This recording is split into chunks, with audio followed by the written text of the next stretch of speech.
ব্রাজিলে আর্জেন্টিনার জঙ্গলে কিছু জনগোষ্ঠী রয়ে গেছে, এদের কথা আল্লাহ ভুলে গেছে। তারা বেঁচে থাকতে পারবে?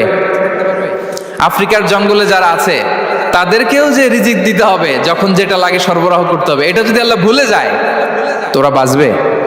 বলেন। তাহলে যিনি আর রাজ্জাক, তিনি হচ্ছেন নেভার ফরগেটফুল। কখনো তার সৃষ্টির কখন কি লাগে এটা কখনো তিনি ভুলতে পারবেন না। আল্লাহ তাআলা ভুলেন না, তিনি ভুলেন না, তিনি সব খেয়াল রাখেন। যখন যার যেটা যতটুকু দরকার তখন তাকে ততটুকু যিনি দেন তার নাম হচ্ছে রাজ্জাক। রাজ্জাক হতে গেলে যেই কোয়ালিটি লাগে তার 3 নম্বর কোয়ালিটি হচ্ছে কম্প্যাশনেট। কম্প্যাশনেট, দয়ালু, অনেক বেশি দয়ালু। এত বেশি দয়ালু যে তার বিরোধিতা করলেও তাকে রিজিক দেয়া থেকে তিনি বঞ্চিত করেন না। হিজ ডিজ